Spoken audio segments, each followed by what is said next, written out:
Savez-vous ce qu'il se passe le 7 juin?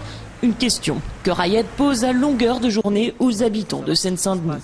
Et chaque tract lui vaut une nouvelle explication. Pourquoi ces élections et qu'est-ce que le Parlement européen?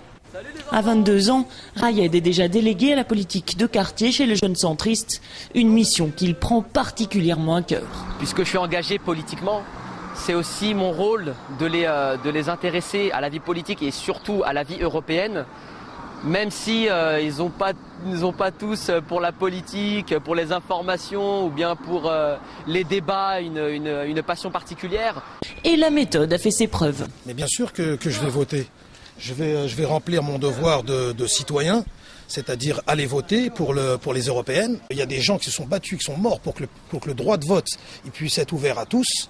Et donc j'aimerais me jouir de ce droit. Car l'action des militants se conjugue à celle des municipalités tenues par le nouveau centre. Exemple, à Drancy, les opportunités se multiplient pour découvrir l'Europe. Le jumelage avec la ville d'Eisenhüttenstadt en Allemagne permet des échanges entre les collégiens. Autre initiative, le Conseil consultatif de la jeunesse a déjà visité le Parlement européen. Mais certains veulent aller plus loin grâce au nouveau centre. Rayed, lui, compte bien sur les députés européens du parti pour promouvoir une politique globale d'intégration des quartiers. Il n'y a pas seulement des quartiers sensibles ou des quartiers défavorisés en Seine-Saint-Denis ou en France. Il y a aussi des quartiers sensibles à Turin, à Amsterdam, à Madrid, à Bucarest. Donc je pense qu'arrivera un jour où il faudra véritablement se poser la question de savoir quand est-ce que nos chefs d'État, qui disent incessamment que l'Europe c'est notre quotidien, et je suis parfaitement d'accord là-dessus, si c'est notre quotidien, alors il faut le prouver. C'est justement l'intention de Sonia Imloul, candidate en Ile-de-France et présidente de l'association Respect 93.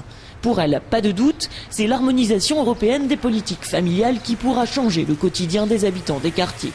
Beaucoup de pays de l'Union européenne s'intéressent de plus en plus au renforcement de la politique familiale. Ça, c'est important. Beaucoup de pays européens investissent en direction de la famille, comme rempart aussi contre la délinquance des mineurs. Ça, c'est important de le savoir. Et c'est vrai que la France, aujourd'hui, doit se calquer au modèle européen. En attendant le 7 juin, Sonia continue la prévention dans les familles de Seine-Saint-Denis, une action contre la délinquance juvénile et contre l'échec scolaire.